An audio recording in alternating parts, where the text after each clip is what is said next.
Ça, c'est la toute nouvelle Mercedes CLA 100% électrique. Oui, je sais, j'ai pas encore Alzheimer. Je te l'ai déjà présenté il y a très peu de temps sur la chaîne. Mais je me suis dit que 400 km pour juger de ses qualités et de ses défauts, c'était pas assez. Donc je me suis dit, bah tiens, si on traversait les Alpes avec. Dans cette vidéo, on va faire 3 trucs. 1, on va détailler un peu plus l'intérieur et l'extérieur de cette nouvelle CLA. 2, on va pouvoir affiner les sensations qu'elle offre au volant parce que ça risque de tournicoter un peu plus. Et 3, on affinera aussi les relevés de consommation qu'on a fait lors du précédent road trip. Bienvenue sur En Roue Libre, moi c'est Martin et dans cette vidéo, on va donc emmener la nouvelle Mercedes CLA entre Munich et Venise parce que ouais, les Alpes, c'est pas le WLTP, c'est la vérité. On va d'entrée profiter d'un des attributs massifs de l'Allemagne, surtout côté autoroute, le fait qu'on puisse avoir des portions de vitesse totalement illimitées. Bon, l'idée c'est pas de faire le débile, non.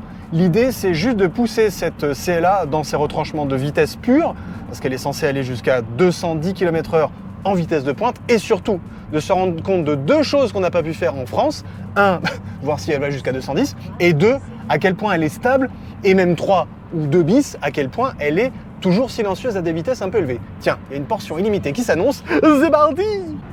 On va essayer de prendre en chasse cette Passat, et on va voir si cette voiture est capable d'aller jusqu'à ces 210 km/h affichés. On est déjà à 160 km/h compteur. La voiture est évidemment plutôt stable, ça c'est chouette. Il n'y a pas tant de bruit d'air que ça, hein. J'ai pas besoin de hausser la voix plus que ça. Allez, on passe 170, 180. Voilà, on va pouvoir aller chercher la vitesse max de la voiture.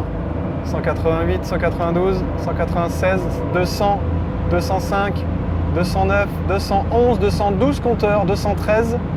Et là, bon, on atteint la bride, 214 compteurs. Et à 214, j'ai pas eu la sensation de devoir plus que ça hausser le ton pour vous parler. C'est plutôt agréable. Et puis la stabilité de la voiture est très bonne. On la sent vraiment très bien posée, comme par hasard, hein, j'ai envie de dire. C'est évidemment une Allemande, donc bah oui, il faut qu'elle soit capable d'encaisser sur Autobahn, sur la vitesse illimitée, des vitesses importantes sans partir dans tous les sens. Non, bam, on sentait la voiture vraiment très très bien posée. C'est très agréable. Donc ça, c'est une case qui est cochée. On a touché la crête de puissance, de vitesse maximale de cette CLA. Bon, évidemment, pour la consommation globale de notre trajet, taper les vitesses max de la voiture, c'est pas une très bonne idée parce que là, on a défoncé en très peu de kilomètres, à peu près 80 km d'autonomie. On est à 616 km d'autonomie au moment où je te parle. Encore une fois, on est large, il n'y a pas de sujet. Hein. La conso, elle se stabilise aux alentours de 17,4, 55 km qu'on est parti. Ça va. Et là, a priori, on va se mettre à des vitesses à peu près normales. C'est bon, on est large. Pas de sujet sur l'autonomie, pas de sujet. Les conditions de cet essai du CLA 250+, elles sont relativement simples. 1, bah, je suis tout seul dans la voiture, personne ne m'aime, personne ne veut de moi. Quelque part, ça m'arrange, comme ça je peux faire toutes les débilités qui me passent par la tête. 2, c'est un trajet d'environ 600 km qui nous attend entre Munich et Venise, par les Alpes, c'est ça qui va être cool. Mais l'intérêt de ce trajet par rapport au premier qu'on a fait entre Paris et Le Mans, je te le remets par ici si tu veux en voir un peu plus sur ce trajet pleinement autoroutier, l'intérêt c'est qu'on va avoir un trajet avec beaucoup de dénivelé. Évidemment on va être en montagne, donc bah ouais, quand il va falloir monter ça va consommer, mais en descente ça va régénérer, donc logiquement ça devrait être pas mal quoi. Et on va voir si cette voiture-là, la CLA, elle est pertinente, là aussi, ou là encore, je te fais un petit spoiler alerte, elle l'était pas mal sur autoroute, mais on va voir si c'est le cas sur un plus long trajet, un peu plus varié. Tiens, il y a un truc avec lequel j'avais pas du tout fait Bimus dans le premier trajet que j'ai fait avec ce CLA, c'est les ambiances univers sonores. Alors la première ambiance, c'est le Roaring Pulse, t'es prêt? C'est pour faire sortir le tigre qui est en toi. Bon, celui-là, en vrai, sauf quand tu mets le pied dedans, ça va. Ça te met un petit ronronnement pas désagréable, tu as presque l'impression d'avoir un moteur, presque un peu diesel sur les bords. Serene Breeze, la brise sereine.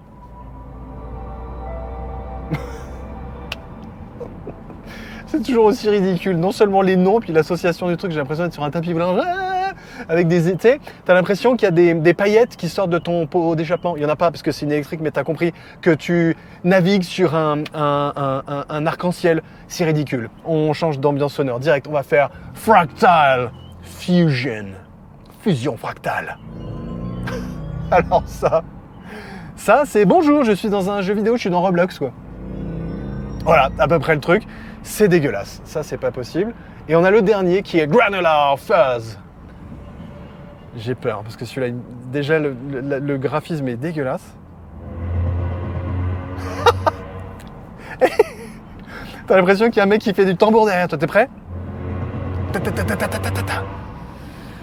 C'est pas possible, ces ambiances sonores. Pourquoi vous galérez à faire autant de trucs complètement qui ça sert à rien? Ah si, il y en a un dernier. Attends, il y en a deux autres, j'avais pas vu. Vivid Flux. Ouais, bon, en tout cas t'es un peu flux. Et Silver Waves. Là, je suis dans Roblox, là. Ah, complet. Là, on dirait un aspirateur, c'est un carnage. Et heureusement, il y a désactivé. Et ça, c'est bien désactivé. Bon, en vrai, Roaring Pulse, ça va. Mais désactivé, c'est mieux. Je me suis dit qu'il y avait pire comme endroit pour s'arrêter 2 minutes, profiter de la vue et surtout détailler un peu plus l'extérieur, la robe de cette CLA. Parce que ouais, c'est vrai, c'est quand même une voiture qui, à la base, d'extérieur, garde ce côté, tu sais, grand coupé, chic, classe, élégant. Elle en fait pas trop et je trouve qu'il y a quelque chose déjà dans le trait global de cette voiture qui est très élégant et très proportionné aussi. C'est ça qui m'a frappé la première fois et qui me refrappe là. Alors je sais, on est dans une couleur d'un blanc de société ennuyé comme c'est pas possible, mais même dans ce blanc de société ennuyeux, on a quand même la petite substantifique moelle de ce dessin et puis de 2-3 détails en particulier de sa calandre. Alors cette calandre, parlons-en un peu plus et penchons-nous un peu plus dessus parce que mine de rien, elle n'est pas inintéressante du tout. Pas inintéressante pour 2 raisons. Alors un, évidemment parce qu'elle est totalement fermée, totalement aéro. C'est une voiture électrique, on cherche à maximiser l'aéro global de cette voiture. Le CX de cette CLA est de 0,21. En gros, ça veut dire qu'elle est plus proche de la goutte d'eau que de la brique, pour te la faire courte. Et deux, la face avant des voitures en général, c'est là où tu vas, tu sais, avoir ces fameuses signatures lumineuses, tu vois, l'ADN visuel de la voiture. Là, on est dans un espèce d'entre-deux qui, moi, m'intéresse pas trop mal, pour une fois. D'habitude, je suis pas très fan des trucs où, tu sais, ça fait whiz, parce que là, les 100 petites 42 étoiles que tu vois ici, c'est des 142 étoiles LED, donc elles sont luminescentes, elles s'allument, elles font des espèces de watcha quand tu ouvres la voiture ou que tu la fermes. T'aimes pas, c'est pas trop mon truc, mais pour une fois, je trouve que ça amène quelque chose de pas trop oui, si tu vois ce que je veux dire, et d'un peu plus travaillé, et ça donne au regard de nuit de cette voiture quelque chose de pas trop robocopesque et plutôt intéressant. Donc ça marche plutôt pas mal. Et aussi, il y a quelque chose qui me plaît beaucoup dans cette face avant, c'est ça. Le double bosselage du capot qui est assez plongeant en plus et qui me rappelle moi une voiture qui est très chère à mon cœur chez Mercedes, la fameuse 300 SL. On continue notre petit tour de la face avant parce que c'est bien mignon de te montrer les 142 petites étoiles. Tu peux les compter, il y en a 142, je le sais pertinemment. Il y a 2 étoiles de plus, celle-là ici. Ça c'est le feu avant, c'est très élégant. C'est ce feu de position qui a l'air de rien comme ça, mais quand tu le regardes de loin, ça donne tout de suite le ton. Tu sais que tu as une Mercedes qui t'arrive dans les fesses, quoi. C'est hyper chic. Ça, franchement, ça marche vraiment bien. C'est bien pensé, c'est bien intégré. C'est très cool. Ça aussi, c'est plutôt bien intégré. Les petites prises d'air, parce que ce ne sont pas de fausses prises d'air, tu vois. Sur le côté, il y en a évidemment en dessous. Je ne suis pas sûr que la calandre du dessous soit active. Il faudrait que je me rencarde, mais j'ai un doute là-dessus. On continue de ce côté-là. Et là, tu vois une pièce maîtresse du design de cette Mercedes. Ce sont ces rétroviseurs. Alors, c'est assez étonnant parce qu'ils sont tout petits, enfin ils font vraiment tout petits. Et bah oui, on s'est rendu compte dans les premiers tours de roue qu'on a fait avec que ils aident à faire en sorte que la voiture fasse pas trop de bruit. Ça c'est plutôt chouette. Il y a un truc que je trouve assez étonnant. Tu vois les passages de roue, ils sont très purs. Il n'y a pas de pièces, tu vois, comme sur certains SUV, tu n'as pas de pièces en plastoc qui vient te saloper le passage de roue. Là c'est très pur, c'est très effilé. Tu vois vraiment, tu as vraiment ce mouvement de carrosserie qui est très fluide avec cet encadrement de fenêtre. Tiens, regarde, ça aussi, c'est un truc à te montrer. Ça, c'est le côté grand coupé, tu vois, il n'y a pas d'encadrement de porte. Ça, c'est la base d'un super beau grand coupé. Ça, c'est trop chic, j'adore. Et puis, il y a un autre truc qui est hyper cool. Ça. Les poignées de porte affleurantes, évidemment. Bon, là, je viens de fermer la voiture, mais quand la voiture t'accueille, hop, elle sort. Et quand tu roules, elle se ferme. Ça, c'est vachement bien. On passe sur la partie arrière, sur le 3/4 arrière. Je vais essayer de ne pas me gaufrer parce que tu vois, c'est très joli l'endroit où je tourne, mais faut pas se grouiller, enfin faut pas t'as compris quoi.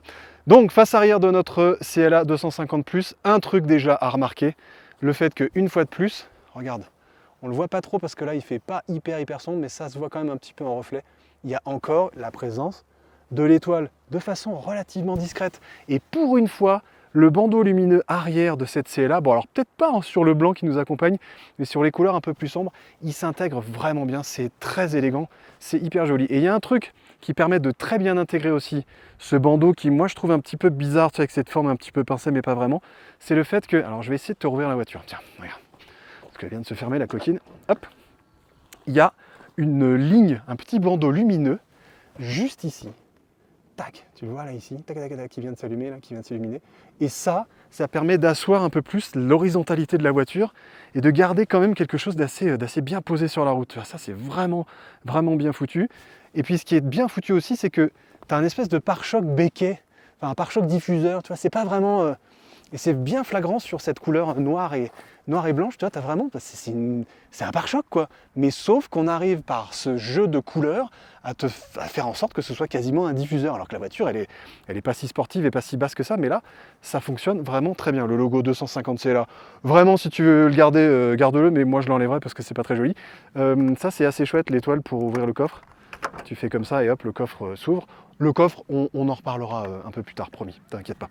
Là, on finit sur le design. Moi, je trouve encore une fois que cette voiture, tu le vois sur ce petit profil, elle est très équilibrée et elle garde quand même un petit côté un peu pincé, un peu énervé. Je ne sais pas si tu vois ce petit mouvement du coffre à l'arrière, tu vois, ce petit machin qui remonte là, tchac. Tu as une espèce de petit béquet, vrai faux béquet ou vrai faux aileron. Ce petit pincement de carrosserie, ça lui donne un petit côté énervé que j'aime bien. Il y a vraiment des petits mouvements de carrosserie qui ont l'air de rien comme ça et qui fonctionnent très bien. Et alors si, ultime truc de design à te montrer, ça là. L'énorme toit panoramique qui équipera de série toutes les CLA et qui donne à l'intérieur de cette voiture, bah évidemment, beaucoup de lumière et beaucoup aussi de prestance à l'extérieur parce que mine de rien, regarde, on s'éloigne un peu, la voiture se ferme et nous dit bye bye, ça lui donne un petit côté énervé quoi, dans ce beau panorama. Bref, tu l'auras compris, je trouve qu'extérieurement, cette CLA n'en fait pas trop et garde une élégance et une classe, voire même un petit brin de sportivité que je trouve vraiment très pertinent. Dis-moi en commentaire, toi, ce que tu en penses. Je trouve que par rapport à l'ancienne CLA, on gagne un côté un peu plus épuré, un peu plus effilé, et presque un côté, ouais, avec un peu plus de prestance, un peu plus de caractère. J'aime bien, moi, cette CLA. Et toi ? Mine de rien, cette troisième génération de CLA, elle a un peu enflé. Elle a pris 4 cm en longueur pour atteindre ça de long. Elle a pris 2 cm en largeur pour émarger à ça de large. Elle fait 1,46 m de haut. Ça, c'est kiff-kiff par rapport à l'ancienne génération de CLA, puisqu'elle a pris que 1 cm de hauteur. Par contre, elle a gagné 7 cm d'empattement pour émarger désormais à 2,79 m. Est-ce que ça va se retrouver à l'intérieur? Eh ben, on verra tout à l'heure. Dans mon précédent essai du CLA de chez Mercedes, je ne t'avais absolument, ou alors très peu parlé de ces différents modes de freinage régénératif. Il y en a 4, ils sont 1, intéressants parce qu'ils sont assez progressifs, et 2, ils se manient plutôt pas mal, pas avec l'aide de palettes. Tu vois, ça c'est assez étonnant quand tu te dis mais comment on gère la régène, il n'y a pas de palette? Eh ben non, il n'y a pas de palette, mais il y a toujours le petit levier de vitesse et c'est lui qui fait office de palette au volant. Alors typiquement, là je suis en récupération normale. La récupération normale, tu lâches l'accélérateur, tu vois, ça freine, mais ça freine pas fort. Ça a une régène normale, pas de sujet. En D+, tu n'as aucune récupération, donc tu es en roue libre totale, comme la chaîne du même nom, très sympa à regarder, je te la conseille d'ailleurs. Tu vois, là je lâche l'accélérateur, on est sur l'inertie de la voiture, il n'y a pas de sujet. Tu as un D auto qui lui va gérer le freinage régénératif en fonction de ce que la voiture sait du trajet que tu es en train d'emprunter. Du dénivelé, elle regarde un petit peu si ça freine devant, s'il y a un croisement ou quoi qu'est-ce.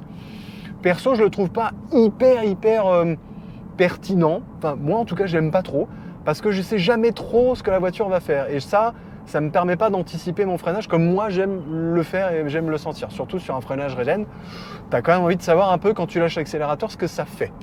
Et mon mode préféré, c'est le mode D-. Alors là, je vais pas le faire trop parce que je suis quand même à 75-80, je vais pas freiner un grand coup, mais là, tu vois, hop, ça freine fort et ça freine juste, ça c'est cool. Ça freine jusqu'à 3 mètres par seconde, donc c'est un vrai gros bon freinage. Et ce qui est vraiment chouette, c'est que ça te récupère énormément d'énergie, jusqu'à 200 kW en fonction de la pente que tu prends et du gros freinage que tu vas lui mettre dans la tronche. Mais c'est une régène que je trouve chouette, surtout en ville, parce que ça te permet non seulement d'aller jusqu'à l'arrêt complet du véhicule, c'est un vrai one pedal comme le mode d'après, enfin le mode un peu moins fort, mais Tu gères vraiment bien ce freinage-là. C'est hyper agréable. Il y a un truc que j'adore faire, en particulier avec les voitures modernes de ce type-là, qui sont bourrées, tu sais, d'intelligence artificielle avec des voitures qui te parlent et qui te répondent. Donc celle-là, on va lui demander, puisqu'elle est en plus avec le système MBOS, avec ChatGPT, une solution Microsoft, Google et tout le bordel. Donc elle va savoir faire plein de trucs débiles. On lui demande: Hey Mercedes, je vous écoute. Est-ce que tu sais imiter un bateau? Elle sait faire le bateau. Hey Mercedes? Oui, c'est bon, arrête de faire le bateau, c'est bon. Hey Mercedes? Oui, s'il vous plaît. Ça fait combien 6 x 9? Ça ferait 54. Ça ferait 54. Eh, ça fait 54, tu peux aller jusqu'au bout, hein. Eh Mercedes? Je vous écoute. Attention. Est-ce que tu sais imiter le tyrannosaure? Pardon? Est-ce que tu sais imiter le tyrannosaure? Je sais, c'est une drôle de question. Eh ben, elle veut pas. Alors que le QE, sa grande sœur, elle le faisait hyper bien. Eh Mercedes? Je vous écoute. Est-ce que tu peux me raconter une petite blagounette, s'il te plaît? Quel est le comble pour un cosinus? Attraper une sinusite. Oh, elle est bonne. Eh Mercedes? Je vous écoute. Peux-tu me raconter une autre bonne blague? Parce qu'on se fend la poire avec toi. Comment appelle-t-on un chat tout-terrain? Un 4x4. Oh, elle est bonne celle-là. Un cadeau.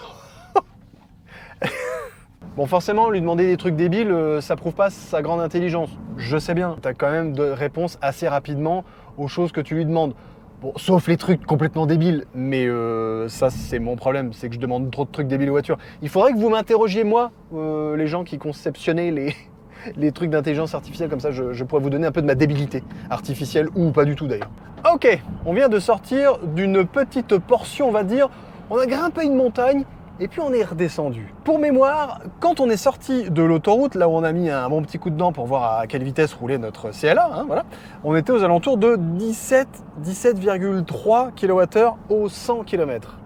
En sortant de cette portion de montagne, et après une belle descente, hein, il faut se le dire, l'avantage des montagnes c'est que ça monte, mais ça descend aussi. J'ai récupéré monstrueux en descente, aux alentours de 80-60, j'étais aux limitations de vitesse qu'on me demandait sur les routes allemandes, et je suis tombé, au moment où je te parle là, je suis à 14,2 kWh au 100 km. C'est du délire, c'est là où tu te rends compte, sur ce genre de terrain-là, en montagne en particulier, cette voiture-là, elle peut faire un carnage, mais un carnage absolu. Là, on a 71% de batterie au moment où je te parle, il me reste 503 km devant moi. Bon, je pense que là, on fait un petit bout d'autoroute aux alentours de 100, tu vois, un petit bout de national, et après, on va retailler dans la montagne. Et là, on va pouvoir lui mettre un tout petit peu dans la tronche pour juger un peu mieux de ses aptitudes et surtout de son châssis et de son toucher de route. Ma benvenuti in Italia! Ça veut dire bienvenue en italien. Enfin, en italien. Enfin, je parle pas italien, comme tu l'auras remarqué. Mais c'était pour te signifier qu'on avait passé la frontière. Et que donc, on continue, bon an, mal an, notre trajet vers Venise, hein, tranquillement. Un petit point sur la consommation, très rapidement. Mine de rien, pas inintéressante, parce que, bon, alors, c'est un peu dommage, parce que cette route, normalement, c'était une autoroute. Et il y a énormément de travaux, ils refont tous les ponts, je sais pas ce qui se passe. Fréquemment, on est limité aux alentours de 80, si ce n'est 60, comme au moment où je te parle, peut-être même 40 à l'heure. Autant dire que pour la consommation, c'est génial, hein. Par contre, pour la vitesse moyenne, c'est pas foufou. Vitesse moyenne au moment où je te parle depuis le début de notre trajet, 68 km/h. Consommation moyenne depuis notre départ, donc depuis 228 km, 15 kW au 100. Donc voilà, en même temps on roule pas vite. Alors non, si tu veux en savoir beaucoup plus sur l'acoustique de cette Mercedes CLA, c'est pas dans cette vidéo que tu trouveras ma petite mesure avec mon sonomètre à 110, à 130, comme j'en ai l'habitude. Bah ouais, je suis comme ça, je l'ai fait dans l'autre vidéo. Malin le type, comme ça t'oblige à aller la regarder. Et puis je t'obligerai encore plus à aller regarder l'autre vidéo, parce que dans l'autre vidéo, j'ai testé quoi? La Sono Burmester qui était intégrée dans le modèle d'essai qu'on avait dans l'autre vidéo, le CLA rouge qu'on a fait entre Paris et Le Mans. Et il se pourrait qu'on mette un morceau qui est en rapport avec une Merco-Benz. Je sais pas. Donc si tu veux en savoir beaucoup plus pour tes oreilles sur cette CLA, rue-toi sur l'autre vidéo. Et nous voilà arrivés à notre destination, on va dire, intermédiaire. On est en plein milieu, à l'entrée des Dolomites là. J'ai commencé à voir les montagnes, ça commence à être magnifique. Et on va voir ça demain, en particulier demain matin, en espérant qu'il fasse aussi beau que maintenant. Donc, on a parcouru très exactement 318 km, tu vois, c'est marqué juste là, et on a consommé 16 kWh au 100 km. Alors, attention, cette consommation, elle est à mettre en balance avec le fait que, 1, il y avait des petites routes qui serpentaient et que j'y suis allé un peu gaillardement, et que 2, ça grimpait sa rhum. Donc, tout à l'heure, j'étais plutôt aux alentours de 14,5, 14,6, et franchement, je suis même descendu à 14,2 à un moment. Donc, cette conso, elle n'est pas spécialement giga représentative, mais c'est quand même pas mal de la noter. Pour info, on a roulé pendant 5h12. Ah oui, quand même, 5h12 de route. Et on a fait 61 km/h de moyenne. On va profiter d'une petite pause dans ce très très beau trajet pour détailler un peu, beaucoup plus, l'intérieur de ce nouveau CLA de Mercedes. Et il y a plein de choses à te montrer parce qu'il y a plein de choses qui fonctionnent vraiment très bien. Le premier truc qui fonctionne très bien, et pourtant je suis pas un giga fan à la base des écrans sur 4 roues, tu sais, les voitures où il y a que des écrans partout. Là, il y a un énorme écran, tu vois, tu as une énorme dalle. Et alors là, c'est un modèle, on va dire presque de pré-série. Et normalement, tu as un troisième écran qui est disponible en option pour le passager. Mais là, bon, bah voilà, c'est les petites étoiles bien illuminées, tendance whiz avec ces aérateurs. Alors, ce qui est cool, tiens, parlons des aérateurs, on va envoyer direct sur ça. Les aérateurs, tu vois, dans les Mercedes, habituellement, il y avait 4 aérateurs. Il y en avait un là, 2 ici et un autre à gauche. Et là, ben, il n'y en a plus que 2 et je trouve ça très bien. Et en fait, ces nouveaux aérateurs qui sont en bas, ils sont beaucoup plus cachés, discrets. Tu vois, ça fait moins. Et moi, je trouve ça plus élégant. Alors, à quoi a-t-on accès? On a donc accès à ces fameux écrans. Le premier écran, c'est celui que tu as devant toi, c'est celui du conducteur qui t'affiche toutes les infos que tu veux et que tu peux évidemment swiper, tu vois, d'un petit swipe sur les touches haptiques. On en reparlera des touches haptiques dans les défauts. C'est peut-être un truc qui va être un peu énervant pour moi. Tu peux gérer donc la vue, tu sais, un peu en mode Tesla-esque, et les compteurs, on va dire un peu classiques. L'autonomie à droite, la vitesse à gauche, toujours hyper simple. Ça, c'est chouette parce que c'est épuré et ça n'en fait pas trop. Ça n'en fait pas trop non plus sur l'écran central qui est énorme. 14 pouces, des brouettes, je sais plus. Enfin, il est vraiment grand. Ça fait quasiment 2 mains en diagonale. C'est vraiment chouette. Et on est sur une solution Google Maps. Tu vois, c'est même marqué ici. Et évidemment, c'est extrêmement responsive, rapide, tout le tralala. Ça, c'est vraiment chouette. Il y a un autre truc qui est vraiment chouette dans la gestion de tout le foutoir que tu as normalement dans ces voitures modernes, c'est ça. Tu as là vraiment la sensation d'être dans ton téléphone, tu vois, sur ton smartphone habituel avec tes petites icônes, tes petits machins, que tu peux, tu vois, tu as les jeux, tu as les vidéos, tu as machin, tu peux vraiment faire tes propres sous-menus et tu peux vraiment gérer comme tu gérerais ton smartphone. Et je trouve que ça, c'est vraiment plutôt bien foutu de la part de Mercedes parce que normalement, ce genre de menu-là, c'est des trucs labyrinthiques, tu t'y perds dans tous les sens tellement il y a d'applications, de données, de machin, c'est le foutoir. Ici, ça reste très simple. Petit demi-défaut ou demi-surprise. Tu te dis, comment je gère mes commandes de clim? Il n'y en a pas. Il y a que... c'est là, c'est à l'écran. Donc par ici, tu as le menu sur les sièges. Quand tu as les sièges massants, c'est par ici que tu te fais masser. Là, il n'y a pas. Tu gères ton confort, ton machin, ton bidule, ta mémorisation de position. Tu sais, normalement, ça pouvait être plutôt proche de la porte, proche des réglages de siège. Mais non, là, tout est vraiment centralisé sur l'écran. Et quelque part, c'est pas plus mal. D'autant que c'est accessible assez rapidement. Ce qui est accessible rapidement aussi, mais peut-être de manière un peu moins intuitive, quoique, parce que c'est un peu planqué dans un coin de l'écran, c'est ça, le menu de la clim. Donc tu gères tout ce qui est des embuages et tout le tralala. Tout se gère encore une fois par ici sur ce petit menu juste là. Tu gères ta température, ton machin, ton bidule.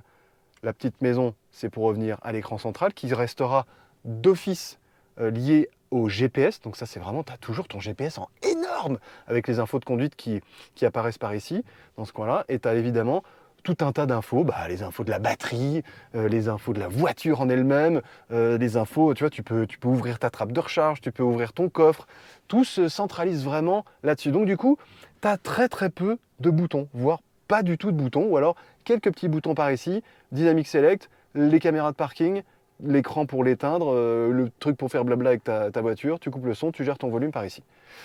C'est un peu dommage. Moi, j'aurais aimé avoir peut-être 1 ou 2 boutons, 1 ou 2 raccourcis physiques, peut-être un peu centrés justement sur cette grosse console centrale. Alors, cette grosse console centrale, c'est justement un autre point très nouveau de cette CLA. Ça t'offre une assise de ton coude vraiment chouette. Ça, c'est plutôt plutôt bien amené, plutôt bien foutu, d'autant que voilà, tu as un petit rangement qui est bien amené ici aussi, parce que regarde, hop, c'est assez profond, mine de rien, mais tu as toujours un petit séparateur.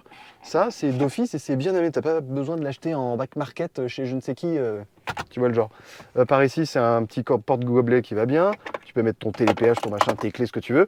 La recharge induction, elle est juste là, avec un petit truc en plastique qui ne te fait pas trop bouger ton téléphone quand tu es en phase d'attaque vénère. Et hop, juste sous la console, tu peux mettre tes bons becs et tes petits trucs, je ne sais pas ce que c'est.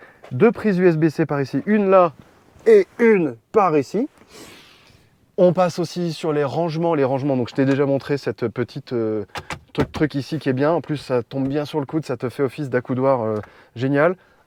Une boîte à gants par ici qui est pas énormissime, voire même qui est un peu toute petite. Tu ranges bah voilà, tes petits papiers de ta voiture, une petite enveloppe qui va bien, et c'est à peu près tout. Sur les contreportes, tu as accès évidemment à une petite poche aumônière de chaque côté. Tu peux ranger ta petite bouteille. Moi, j'ai des bouteilles Mercedes, tu vois, moi, je suis un mec qui se la pète. Voilà, hop. Petite nouveauté aussi, côté praticité ou ergonomie. Tac, t'as pas l'impression qu'il manque un truc là? Comment tu fais pour ouvrir tes fenêtres à l'arrière? Eh ben, tu fais comme dans pas mal de bagnoles aujourd'hui, crac, t'appuies sur back, et le même commodo, pardon, ici qui gère tes vitres à l'avant, bah, gère tes vitres à l'arrière.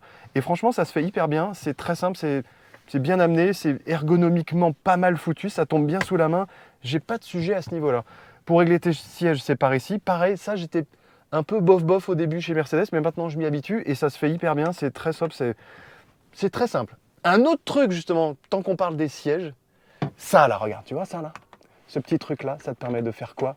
De faire ça. Et ça, c'est génial d'appuyer, de pouvoir gérer tu vois, l'appui-tête, il avance en fait. C'est pas un truc qui monte ou qui descend, mais ça avance. Et en fait, tu te rends compte que la grande majorité du temps, bah, t'es comme ça et c'est pas une question que c'est haut ou pas. C'est une question que ça doit avancer. Et là, ça avance. C'est hyper bien. Dernier truc sur l'avant de ce CLA, ça. Son volant. Alors là, on a le volant. Là, on est dans une AMG Line. C'est pas une AMG Line Plus. C'est une AMG Line machin. T'as déjà le volant à mes plats avec la grosse jante qui est quand même. C'est pas aussi gros que chez le concurrent germanique à l'hélice, hein, ok. Mais c'est quand même assez gros avec un petit double petit gaufrage par ici, c'est plutôt pas mal. À droite, tu gères tout ce qui est le menu central, tac, tic, tac, touc, tu vois, avec des touches haptiques. Alors ce qui est cool, c'est qu'elles sont haptiques, donc tu sais, c'est vraiment, tu les effleures et ça bidouille, mais elles sont aussi physiques. En tout cas, tu vois, tu peux monter ou baisser ton volume de manière assez physique. Ça, c'est chouette, qu'il y ait quand même toujours cette possibilité de garder un côté tic, tic, tic, tu vois, ça me plaît. Et à gauche, c'est toutes les commandes du régulateur de vitesse ou du limitateur de vitesse que tu enclenches par ici. Tu l'as remarqué, il y a un commodo par ici, ça c'est pour les vitesses et pour la régène, on l'a déjà vu. Le frein de parking, tac, t'appuies par ici. Et dis donc, t'as pas remarqué aussi un truc? Il est où le bouton start-stop? Bah, le cherche pas, il n'y en a pas. En fait, cette voiture, quand t'arrives, t'appuies sur le frein, t'enclenches la vitesse et tu pars. Et ça, c'est chouette. Et quand t'arrives à ton stationnement, t'appuies sur le frein, t'appuies sur le petit bouton par ici de power, et la voiture s'arrête et le rapport neutre s'engage. Donc ça, c'est vachement bien. Et à gauche, bon, c'est évidemment tout ce qui est phare, clignotant et tout le tralala. Tiens, je te mets le clignotant pour que tu l'entendes. On n'entend pas beaucoup. Peut-être qu'on en reparlera ça du clignotant, parce qu'on n'entend pas beaucoup. Voilà, ça c'était pour l'avant de ce nouveau CLA. Allez, passons à l'arrière de ce CLA de nouvelle génération. 3e génération, doit-on le rappeler. Premier truc à remarquer, il y a 7 cm d'empattement en plus. On l'a dit, c'est une voiture un poil plus longue, donc logiquement un poil plus logeable. Est-ce que c'est le cas? Oui, mais. Oui, parce que regarde, mon siège est réglé pour moi-même devant. Je te rappelle que je fais un peu plus d'1m80. Je ne suis pas le plus grand de la Terre, mais je ne suis pas le plus petit non plus. Je suis gabarit, on va dire, moyen grand. Et j'ai de la place aux genoux, ça c'est cool. J'ai de la place à la tête, malgré la découpe, malgré le côté un peu fuyant de ce CLA, malgré son côté un peu coupé machin. Le toit panoramique, on en reparlera, mais il joue positivement là-dedans, même si faut quand même pas que ça fasse trop comme ça, parce que sinon je m'éclate la tête dessus. Donc globalement, tu auras envie de te lever un peu plus comme ça, et là, c'est là que tu te rends compte que devant, heureusement que les découpes des sièges, tu vois, les découpes arrière du siège sont quand même pas si mal faites que ça, sinon je me sentirais un poil engoncé. Et je me sens d'autant plus engoncé quand même que j'ai pas énorme de place pour les pieds. Tu vois, regarde. Je sais pas si tu le vois, c'est relativement sombre ce matin, je suis désolé, mais tu vois, mes gros croquenots, ils ont du mal à venir dedans, et même comme ça, bah, ça passe pas terrible. Donc, d'un point de vue habitabilité, on le savait, c'est pas la grande limousine, le CLA, évidemment, mais ça reste quand même perfectible. Et ça reste aussi perfectible sur l'accueil au côté confort. Pourquoi? Eh bien, pour l'inclinaison de la banquette arrière. Je suis quand même très avancé, et aussi du fait du placement des batteries sous le plancher, même si tu as un plancher plat, regarde, je te le montre, il n'y a pas de sujet, hein, tu as un joli plancher. Ah non, il est quasi... Bah si, il est plat. Bon, c'est une petite coquetterie de la moquette, il est totalement plat, il n'y a pas de sujet. Mais j'ai quand même les pieds qui sont un poil plus... les genoux qui sont un poil plus hauts que mes fesses. Donc tu te retrouves dans cette position un peu grenouille comme ça, qui n'est pas forcément hyper agréable à la longue. Et en plus, le dossier de l'arrière n'est pas aussi accueillant, aussi creusé, aussi bien, tu vois, confortable que l'avant. Donc les passagers du CLA sont pas mal logés, faut pas déconner, mais faut pas qu'ils soient trop grands et il faut pas que ça dure trop longtemps. Tu vois, j'ai réussi quand même à mettre mon petit appuie-tête qui va bien, mais j'ai quand même envie globalement de me mettre un peu plus comme ça, et c'est là où je me retrouve, si mon conducteur il est un peu grand, bah, je me retrouve dans une position pas hyper confortable. On regarde un peu en détail ce que l'arrière de la CLA nous offre quand même. Alors, est-ce qu'on a un accoudoir central? Bah ouais, quand même. Avec un repose truc, mais bon, c'est un peu bizarre parce que si tu reposes un téléphone comme ça, je vois pas comment tu vas le regarder. Bref. Donc ça doit être un repose machin pour je ne sais quoi. C'est moussé au fond, ça c'est plutôt bien, c'est un petit côté un peu mousse-mousse. Et puis ce qui est cool, c'est que quand tu mets tes coudes dessus, ça va, c'est pas trop désagréable, tu te prends pas le coude dans le truc pour les bouteilles. Donc ça, ok. Tu as accès à 2 bus d'aération tendance réacteur nucléaire qui sont pas rétroéclairés. C'est dommage. J'aime bien quand c'est comme à l'avant. Regarde là-bas, c'est éclairé. C'est joli. 2 prises USB-C à l'arrière, 2 petits machins, des petits filets pour les poches aumônières qui vont bien. Les papas et les mamans seront ravis de savoir que les attaches Isofix sont assez facilement, voire même très facilement accessibles, avec des petits caches qui sautent comme ça. C'est un peu dommage parce que ça aurait été bien qu'ils sautent pas et qu'on les pète pas au bout de 10 secondes, mais bon bref, ou qu'on les perde pas. Quoi te dire d'autre? Si, sur les contreportes, tu as toujours des petits rétroéclairages LED qui vont bien, un petit gaufrage qui est assez joli, c'est un petit peu moquetté, ça c'est chic, le petit cuir un peu sky sur les bords avec les petites surpiqûres. Franchement, c'est chic à l'œil, tu vois, tu as vraiment ce côté, c'est bien amené, c'est bien foutu. L'appui coude, pardon, à l'arrière, il tombe vraiment bien sous le coude, il n'y a pas de sujet, tu gères bien ta porte, tu as le petit machin pour ta chemise, si tu as envie de mettre ta chemise par ici, tu peux. Donc non, globalement, pas de sujet à l'arrière, tu peux ouvrir tes fenêtres avec toujours le petit machin bidule, mais tu peux pas ouvrir celle de l'avant, et tu peux pas non plus les ouvrir beaucoup, tu vois, parce que du fait de la découpe de la porte, ton coude à la portière, il va être un peu limité. Hop. Tu vois que les vitres sont hyper teintées, mais ça, je pense que c'est lié à la finition qu'on a ici. Et alors, évidemment, le truc que je veux te montrer depuis tout à l'heure, c'est ça. La taille du pare-brise panoramique, c'est génial parce que même comme ça, tu peux presque arriver à voir un petit peu le paysage quand tu te lèves. Et ça, c'est vraiment chouette parce que, évidemment, ça apporte une lumière de dingo à l'arrière et ça t'apporte surtout une sensation d'espace beaucoup plus importante. Ok, pour les places avant, pour les places arrière, on est tout bon. Maintenant, parlons du coffre. La malle arrière de ce CLA nous offre 405 litres de capacité. Tu vas me dire, c'est pas mal. Ouais, mais par rapport à pas mal d'autres concurrentes, c'est bien mais pas topissime non plus. Ouais, c'est bien parce que tu as quand même une malle qui t'offre un emport sympathique, il n'y a pas de sujet, mais par rapport, je sais pas, par rapport à une modèle 3 qui offre 594 litres juste pour la malle arrière plus 80 litres de frunk, c'est un peu moins, tu vois. C'est 470 litres pour une i4, pareil, c'est un peu moins.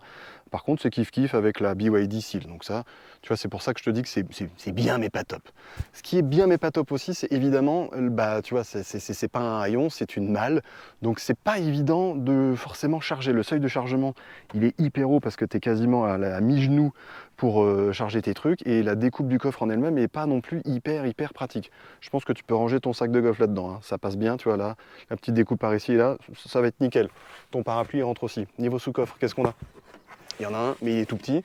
Tu ranges à peine ta batterie de secours ou du moins ton kit de secours de crevaison et ton crochet de remorquage. Mais t'as pas grand-chose, tu vois. Mais il y a quand même un petit sous-coffre. Ce qui est par contre assez chouette, c'est la profondeur, tu vois. C'est quand même relativement profond. Regarde, par rapport à une mesure de parapluie, tiens, hop là. T'as quand même un bon parapluie 1/4 de longueur, c'est pas inintéressant de le noter. Par contre, moi, il y a un truc qui me dérange vraiment, c'est que tu ne peux pas baisser les sièges depuis l'arrière de ton coffre. Tu es obligé d'ouvrir ta porte, crac, et d'aller jusque par ici pour obtenir ton coffre un peu plus grand. Ça, c'est un peu dommage. Et surtout, ce qui est dommage, c'est que les ceintures, elles reviennent dans le truc là, elles ne sont pas solidaires du siège. Et du coup, si tu fais schlack, ça peut défoncer tes ceintures si tu fais pas gaffe. Ça, c'est un peu dommage. Bon, heureusement, vu que nous sommes en présence d'une voiture électrique, tu as quoi? Un coffre qui se ferme tout seul, ça c'est cool. Mais tu as aussi un coffre à l'avant que tu ouvres ici, comme si tu ouvrais ton capot. Tu fais 2 fois et hop, tu accèdes à ton superbe Frunk qui fait quand même 101 litres. Et ça, c'est cool, parce que mine de rien, je sais pas si tu t'en rends compte, mais c'est la première Mercedes qui t'offre un coffre à l'avant, dans lequel tu peux ranger tes câbles de recharge et dans lequel il y a une petite feutrine sympathique pour pas tout saloper. Ça, c'est plutôt bien foutu. Heureusement qu'il est là, parce que du coup, 405 plus 100 les brouettes, bon, t'es un peu plus de 500 litres d'emport. C'est quand même pas mal du tout.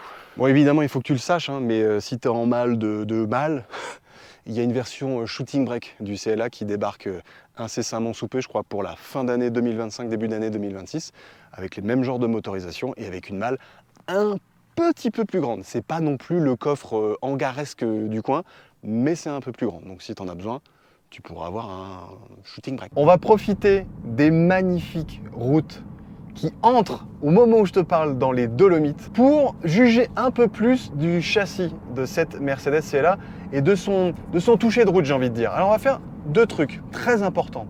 Un, on va se mettre en mode sport parce que quand même, faut pas déconner, un petit coup sur le Drive Select, crac, on se met en mode sport, ça nous permet d'avoir une direction peut-être un peu moins flottouillante, un peu plus directe, mais alors vraiment un tout petit peu plus. Et deuxième truc, je vais me mettre en mode régène maximale.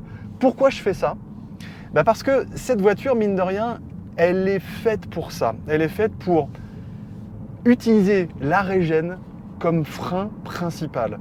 Et mon idée, c'est de toucher le moins possible la pédale de frein. Parce qu'en fait, c'est une voiture que tu places vraiment bien grâce à sa régène. Tu utilises la régène d'abord et si vraiment tu en as besoin, tu vas toucher la pédale de frein pour la placer comme tu en as envie. Et alors, ce qui est vraiment chouette aussi, c'est que justement, cette régène, elle te permet d'avoir quelque part de gommer le poids de la voiture. 2 tonnes 55, je le rappelle, c'est quand même pas rien, 2 tonnes 55 pour une voiture électrique. Et ce poids, je vais pas te le cacher, il se ressent pas des masses. Même quand tu attaques un peu comme un bourrin et que tu vas aller chercher un peu de freinage, la régène, elle te permet de garder le contrôle de ce poids, de garder, je sais pas comment exprimer le truc autrement, tu as l'impression que la voiture est vraiment beaucoup plus avec toi, en connexion avec toi, que si tu la laisses en roue libre, aucun lien avec la chaîne du même nom, hein. Mais c'est vraiment ça. La régène, elle te permet de freiner la voiture, de contenir son poids, et du coup, tu as vraiment une auto qui est hyper agréable à mener bon train, parce que elle est équilibrée, elle est bien balancée, elle est bien suspendue, on n'a pas de suspension pilotée sur cette voiture, on a des ressorts, tout ce qu'il y a de plus classique, et même s'ils sont typés, on va dire, confort, ils maintiennent quand même bien les mouvements parasites de la caisse et sur des petits changements d'appui, tu vois, comme ça, tu gardes quand même le contrôle de ta voiture. Tu as une voiture qui est vraiment ensemble avec toi, elle est connectée. Alors, il faut faire évidemment un petit peu attention, tu vois, la route est un petit peu mouillée là. Et je fais un peu gaffe parce qu'on a quand même 272 chevaux sur le train arrière. Ouais, c'est une full propulsion cette voiture. Et tu vois, si tu mets un peu gaillardement le pied dedans, t'entends les pneus qui crissent et t'as l'ESP qui va te dire « Eh oh, je te rattrape par l'oreille ». Donc gaffe quand même sur les chaussées mouillées, gaffe quand même quand il pleut parce que les plus de 300 Nm déboulent relativement vite puisque c'est une électrique. Et heureusement l'ESP est là parce que dis donc, tu vois, hop là, faut faire un peu gaffe. Et cette CLA, je l'attendais un peu au tournant parce que dans le long road trip qu'on avait fait entre Paris et Le Mans, la première prise en main que j'avais faite de cette CLA, elle m'avait paru un peu pas mollassonne, mais vraiment typée confort. Et du coup, je me suis dit, aïe, aïe, aïe, quand ça va commencer à tournicoter, le poids de la voiture va la rattraper et ça va être pas un carnage, mais il va pas falloir hausser un peu trop le ton. Et j'ai toujours peur, moi, avec les voitures électriques, même de relativement faible puissance, même si 272 chevaux c'est pas rien, que tu es toujours le grand écart entre la capacité de catapultage et la capacité de freiner la voiture, de la garder avec toi. Et je suis agréablement surpris de cette CLA parce que là, sur les petites routes qui serpentent vraiment fort dans les Dolomites. Alors là, j'ai pas mis 400 km/h, hein, c'est pas le but, on est sur route ouverte, on fait pas n'importe quoi. Mais dès que tu hausses un petit peu le ton dans les limites du raisonnable, bah t'as une voiture qui reste avec toi. Et ça, c'est hyper agréable et c'est même hyper sécurisant. Donc un très bon point pour la CLA, une fois de plus. Eh dis donc, ça fait 375 km qu'on est à bord de Snowflake. Oui, parce qu'elle est blanche et que vu qu'on traverse les Alpes, c'est un flocon de neige. J'ai envie d'appeler cette CLA Snowflake. Et notre consommation moyenne s'établit à 16,3 kWh au 100 km. Tu vas me dire, eh dis donc, c'est en train de grimper de ouf là, comment ça se fait ? Eh ben, il y a deux données à ça. Un, le fait qu'effectivement on grimpe, parce que oui, on est dans les Dolomites, là ça commence à devenir un spectacle ahurissant. Et deux, vu qu'on monte, eh ben, il fait froid. Donc la voiture, bah, elle grimpe, et donc ses consommations, elles grimpent aussi. C'est un peu normal. Les paysages dans lesquels on évolue depuis une bonne quinzaine, trentaine de kilomètres dans les Dolomites, là, c'est du délire. C'est d'une beauté littéralement à couper le souffle, tellement c'est majestueux. Ces montagnes géantes, ces gros amas de pierres. Et ce qui est encore plus génial avec le CLA, c'est d'en profiter dans un silence de cathédrale. Tu profites vraiment du voyage. Alors évidemment, sur ce genre de route-là, c'est le cas parce que ça serpente, c'est majestueux. T'as pas envie d'avoir trop de bruit de moteur quelque part. C'est là où le voyage électrique longue distance, il prend tout son sens dans ce genre de trip là. On va profiter un peu du panorama quand même, parce que c'est bien mignon de traverser les Alpes, mais si on traverse les Alpes à bloc, comme un débile, même avec une CLA, c'est quand même un peu dommage. Regarde-moi ça, derrière moi, le panorama, les Dolomites, c'est d'un majestueux, c'est incroyable. Mais la beauté du paysage ne va pas me faire oublier un truc fondamental qu'on doit faire dans cette vidéo à propos du CLA, c'est de te donner ses défauts. Eh ouais, elle en a. Le premier défaut de cette Mercedes CLA, alors c'est un petit défaut, un défaut tout net, mais c'est un défaut dont je me suis rendu compte à la longue parce que c'est une action qu'on fait très souvent, c'est celle de mettre ton clignotant. Regarde, je vais le mettre. Alors oui, il fait pas beaucoup de bruit, ça c'est plutôt cool, tu vois, c'est bien. Mais le problème, c'est que il fait pas beaucoup de bruit, donc de temps en temps, tu vas l'oublier. Et tu vas l'oublier en le laissant, si tu tournes pas, tu vois. Et ça m'est arrivé plusieurs fois parce qu'en fait, je sais pas pourquoi, je cherchais le rappel du clignotant sur les rétros. Et ben, il y en a pas. Et du coup, non seulement il fait pas de bruit, t'as pas de rappel du clignotant, donc ça pourra t'arriver de temps en temps d'oublier la petite flèche. Autre défaut de ce Mercedes, c'est là, alors celui-là, il m'embête tout et un petit peu plus, c'est le fait que la voiture n'accepte pas de charge en 400 volts. C'est-à-dire que, typiquement, si tu veux te recharger avec cette voiture sur des bornes Tesla, puisqu'elles sont toutes en 400 volts, bah tu pourras pas. Alors il n'y a pas que les bornes Tesla, évidemment, et la grande majorité des bornes maintenant, et en plus celles que la voiture va te donner, seront en 800 volts. Mais ça n'empêche que ça va peut-être t'arriver sur un moment un peu de stress où tu sais pas trop, machin bidule, tu vas, je ne sais pas, faire tes courses ou je ne sais pas quoi, tu branches ta voiture et ça marche pas. Ta voiture, elle va te dire, non, j'accepte pas, désolé, ça marche pas. Et tu ne sauras pas trop pourquoi. Mais en fait, c'est parce que la voiture ne fonctionne qu'avec cette tension de 800 volts. Et il n'y a pas de convertisseur de série.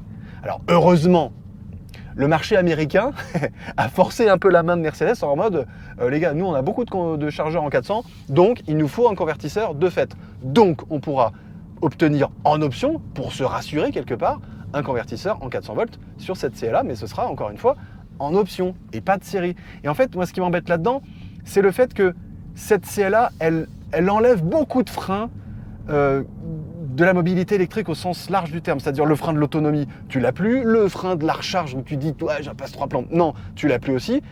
C'est dommage d'en rajouter un truc en plus, tu sais, de se dire, oh non, attends, c'est la borne machin, ça marche pas, bidule. Alors ça va pas t'arriver souvent, mais ça peut t'arriver, et si tu es, on va dire, un primo-accédant à l'électrique, bah ça peut te faire dire, oh putain, c'est pas encore ça, quoi. Alors qu'en fait, si, c'est vraiment ça. C'est le petit détail qui tue un peu, mais c'est dommage qu'il n'y ait pas de charge en 400 volts aussi, de possible, enfin sans le convertisseur, enfin sans l'option, t'as compris. Il y a un truc qui me gave dans pas mal de Mercedes depuis pas mal d'années, et la CLA ne va malheureusement pas déroger à la règle. Alors c'est pas ce beau volant avec ce petit méplat sur la finition MG Line qu'on a, c'est cool, il se prend bien en main, c'est génial, c'est les boutons haptiques. Tu sais, c'est ce côté où tu agis sur la fonction du bouton en caressant le bouton. Alors c'est bien, hein, tu vois, tu fais tic-tac-touc, mais des fois tu fais un peu trop, des fois tu fais pas assez. C'est pas assez précis. Et même si je mets un petit bémol là-dedans, plutôt positif pour les boutons haptiques Mercedes, c'est que je trouve que ceux-là, ça va. Soit je m'habitue, soit ils sont moins sensibles et tu t'en sors pas trop mal. Mais globalement, c'est beaucoup moins précis sur plein de fonctions et sur plein de manières de gérer tes fonctions au volant qu'un simple bouton qui fait clic-clic. Tu sais, tu as un retour d'info tout de suite là, tu sais pas trop, tu fais clic-stac-stouk. Perso, ça me plaît pas trop, peut-être que ça te plaira. Tiens, dis-le moi en commentaire si t'es plutôt team boutons normaux, physique de base, ou team bouton haptique un peu genre 3D machin bidule. Il y a un truc qui me gave, mais alors vraiment dans la CLA. Et c'est un truc qui est quand même hyper pratique et que tu fais souvent dans plein de bagnoles. C'est quand tu écoutes ta musique, tu veux passer au morceau suivant ou que tu veux remettre ton morceau. Et bien normalement, dans n'importe quelle voiture à peu près bien pensée, t'as un bouton au volant, tu sais, tu gères ton volume et puis tu fais clic pour aller au suivant. Bah là, il n'y a pas. Il n'y en a pas. Tu es obligé d'aller sur l'écran. Alors là, je suis avec mon Spotify, donc c'est assez grand, mais tu es obligé de faire ça, ça, ça, ça. Mais c'est infernal. Et un, c'est infernal. Et deux, c'est dangereux. Parce que ça veut dire que là, imagine, je suis en train de tournicoter, là. Ah, j'aime pas la musique, crac, tu fais comme ça, bah c'est raté, crac, tu refais, oh, t'as une moto, bing, et terminé. Donc je ne comprends pas qu'il n'y ait pas un raccourci même un bouton physique quelque part accessible de se dire, tiens, je passe au morceau d'avant ou d'après. Sur le volant, c'est quand même pas compliqué d'en mettre un, tu vois, tu fais un bouton là, clac, et puis c'est fini, tu gardes les yeux sur la route. Moi, je trouve ça mal foutu, très étonnant de la part de Mercedes, qui pense souvent à ce genre de détails d'ergonomie de la vie de tous les jours, et en plus, dangereux. Je suis désolé, pour moi, j'aime pas quitter la route des yeux pour faire ce genre de truc que je fais en plus assez souvent. C'est pas normal. Un autre défaut de cette Mercedes CLA, il a trait à son coffre, et plus précisément à la vitesse de fermeture de sa malle. Regarde, je te montre, c'est hyper cool d'avoir une malle électrique, machin, bidule, c'est hyper pratique dans la vie de tous les jours, mais regarde à la vitesse à laquelle elle se ferme. Moi, j'aime bien, ça me dérange pas, mais imagine un peu, tiens, regarde, voilà, exactement ça.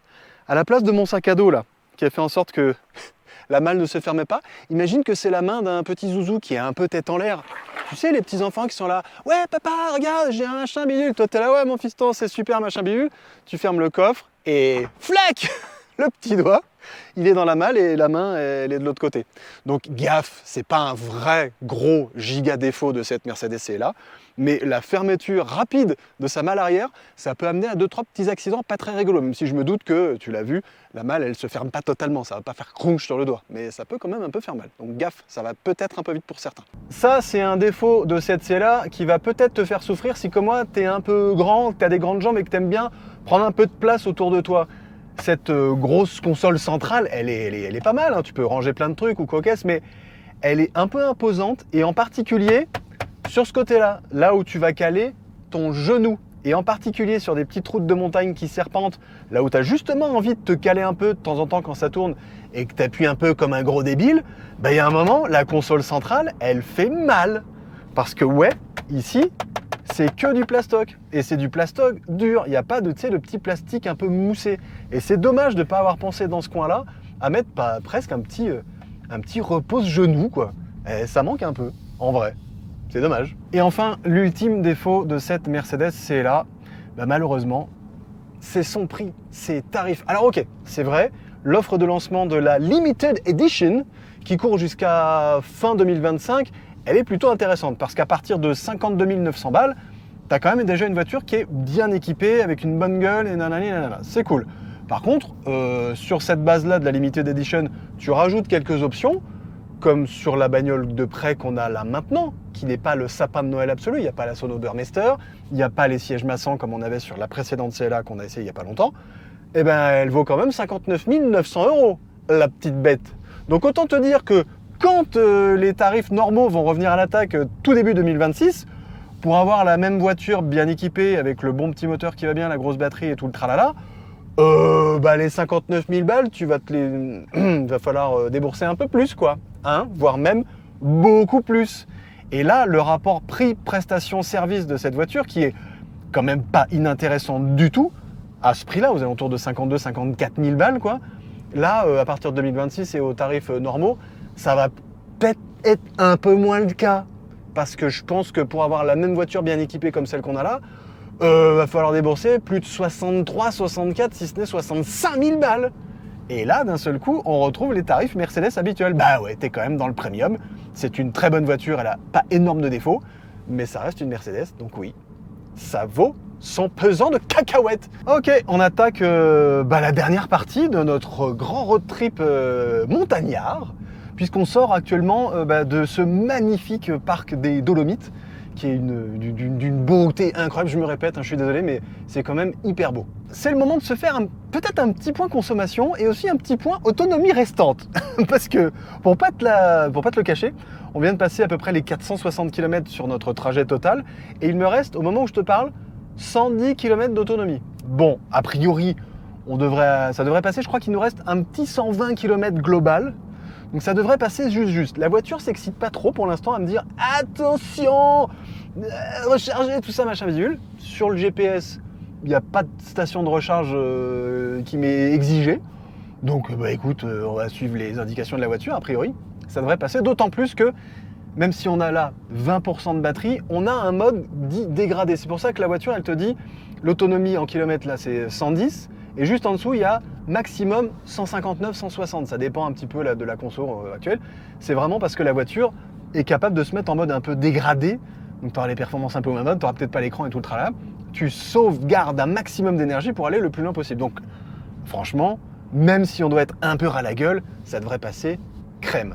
Et en termes de consommation pure et dure, alors là on est vraiment au moment de notre trip où on a passé quand même une énorme partie de col, de montagne, tu vois, ça consomme beaucoup. Il fait froid, il y a un peu de pluie, il fait là 10 degrés et demi, mais tout à l'heure il en faisait 7 voire 6,5. C'est pas idéal pour la consommation d'une voiture électrique. Ça, j'enfonce une énorme porte ouverte. On est à 16,4 au moment où je te parle. Ça, c'est évidemment sur l'entièreté de notre trajet. Tout à l'heure, quand ça grimpait un peu fort, ça montait jusqu'à 17 et des brouettes. Il n'y a pas de sujet, c'est normal. Donc là, on est en train justement de faire une ascension du dernier col ou quasiment. Et on va voir là-haut à combien on en est juste avant de redescendre vers Venise. Ça y est, on vient d'arriver en haut du col de Santa Lucia. Je crois que c'est ça. C'est hyper beau, comme tu peux le voir. Je me suis arrêté pour te montrer très rapidement les consommations une fois qu'on a grimpé le col. Tu vois, tout à l'heure on était aux alentours de 16 et des brouettes, là 17,3 et l'autonomie elle a fait 74 km. Autant te dire que là je commence à me faire limite une petite flaque, je suis à 13% de batterie et je suis au maximum à 109. Mais le truc qui me rassure un peu, c'est qu'il y a une énorme descente qui arrive. Donc normalement on devrait pouvoir régénérer de ouf. On va voir combien de kilomètres on peut gagner en régénérant de ouf. Voilà, ça fait même pas quelques kilomètres de descente intense. Je veux dire, c'est une bonne descente. On a bien monté, donc on descend bien et on récupère bien aussi. Ça, c'est chouette. Là, je suis à 80 km d'autonomie au moment où je te parle. Et on a fait à peine 10 km de descente. Ouais, très clairement. C'est ça qui est vraiment rassurant avec cette Mercedes C-là quant à son autonomie. C'est sa capacité de régénération et donc de récupération de kilomètres quand tu descends et donc que tu les aspires les kilomètres en descendant et tout ce que tu as perdu en montant, tu le récupères en descendant. Et ce qui est encore plus cool, c'est que normalement, sur des descentes de montagne, tu as toujours le pied sur le frein. Tu dézingues tes plaquettes. Là, depuis tout à l'heure, je ne fais mais littéralement que confiance à la régénération pour me freiner. La régénération en mode D-, donc la plus forte régénération, moi, elle me permet de conduire avec un seul pied, quoi. Mais vraiment, et en plus, en montagne, j'ai pas vraiment la sensation de devoir toucher les freins. Tu vois, pourtant, il y a une petite épingle. Et pas de sujet, quoi. J'ai même pas eu envie de freiner. Je sais que la régène est assez forte et je la gère suffisamment bien pour pouvoir freiner tranquillement et donc récupérer un maximum de kilomètres. On approche des 90 km là. D'autonomie, j'entends. Alors que là-haut, on était à 70. T'imagines le foutoir? Et ben voilà, on est arrivé dans la vallée. Pas de Dana, mais la vallée de je ne sais pas où d'ailleurs. En Italie, c'est toujours aussi joli. Et on a récupéré jusqu'à 100 km d'autonomie. Donc on a repris 30 bornes d'autonomie grâce à cette grande descente et surtout grâce aux capacités de régénération de la CLA. Et notre consommation, elle a chuté de 17 et des brouettes à 16,2 kWh au 100 km. Messieurs, dames, l'heure est grave. Enfin grave, pas trop grave non plus, mais quand même il y a un choix à faire. Première option, on est sage, on est prudent, on se recharge avant la destination. Deuxième option, on est un andouille. Bref, t'as compris quelle option j'allais prendre. Très concrètement, il me reste 106 km jusqu'à ma destination. C'est une station de recharge pour se recharger. Eh malin le type.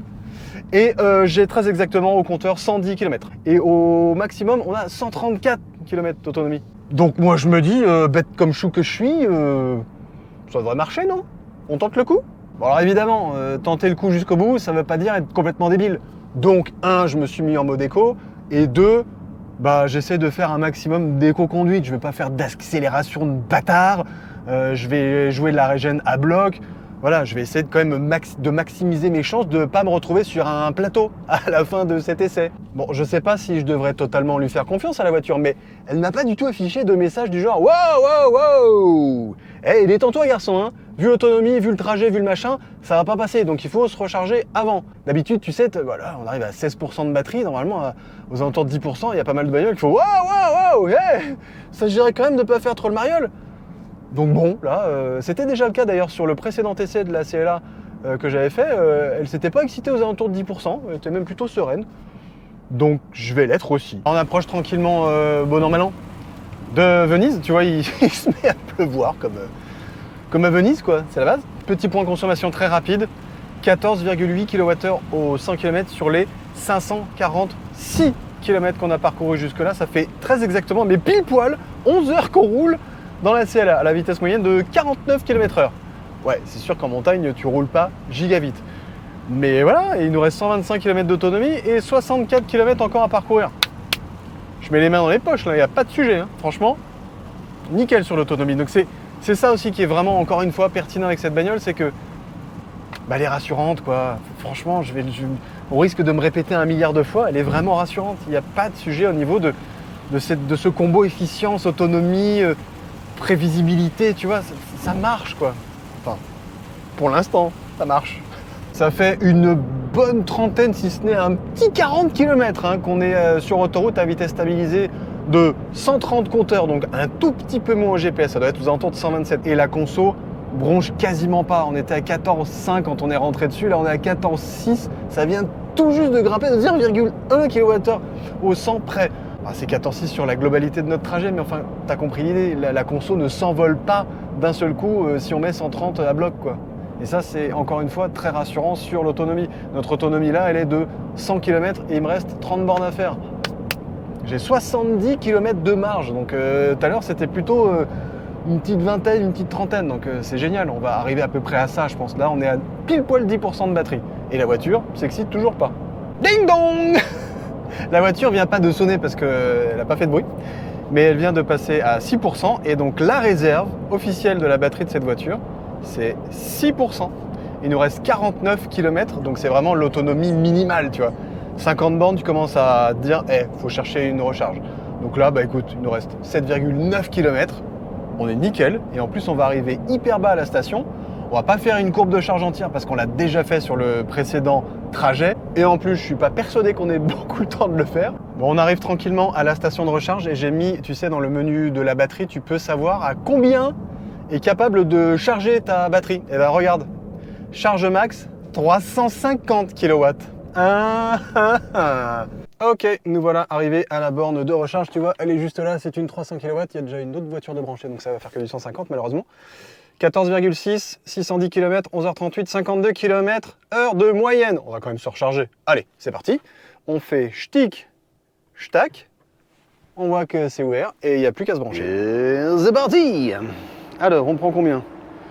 75. Bon, ça va monter pas beaucoup malheureusement parce qu'il y a une autre automobile d'une marque de chut-chut, pas de marque, qui charge à côté de nous. Donc, logiquement, la bande de 300 va être partagée. Et ouais, on va avoir une crête assez basse. C'est dommage ça quand même.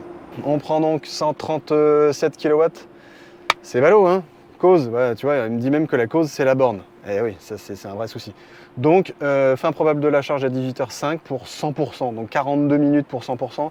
Avec une bande donc de, tu vois, 300 divisé par 2, 150. C'est un problème, et ça, c'est pas la faute de la voiture en elle-même. C'est que quand tu partages une bande de 300 kW en deux, ça fait 150 chacun. Donc là, on prend quasiment le maximum que la borne peut nous délivrer. Donc ça va forcément t'arriver toi aussi sur un long trajet ou sur une recharge.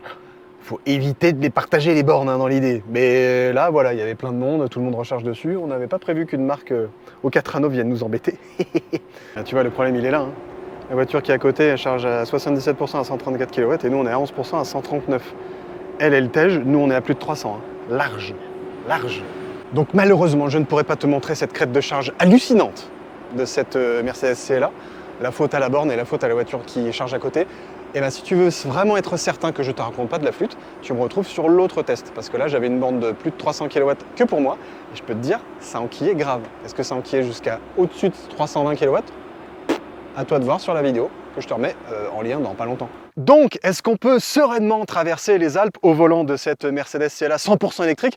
Bah la réponse, elle est clairement oui. Alors c'est vrai, je me suis un tout petit brin rechargé au milieu du trajet, mais c'était pour faire un peu l'andouille, pour faire les plans de drone et tout le tralala, parce que sinon ça passait d'une traite, si en plus on la joue pas trop comme un foufou, comme j'ai fait. Donc clairement, c'est serein, c'est facile, ça recharge vite. Et en plus, ce qui m'a vraiment bluffé, moi, c'est que c'est sur ces petites routes-là, sur les petites routes de montagne qui serpentent, qu'elle est presque la plus fun, la plus agréable, et que son châssis s'avère étonnant. Bon, c'est vrai, dans cet essai longue distance de la Mercedes CLA, on a parlé de plein de choses, de plein de détails, mais je t'en ai gardé tout un tas d'autres dans une autre vidéo que j'ai tournée avec cette Mercedes CLA, en particulier sur autoroute et sur des autoroutes de chez nous à 130, bien établies. Si tu veux en savoir beaucoup plus, parce que je t'ai réservé plein de petits nuggets là-dedans, tu verras, c'est génial.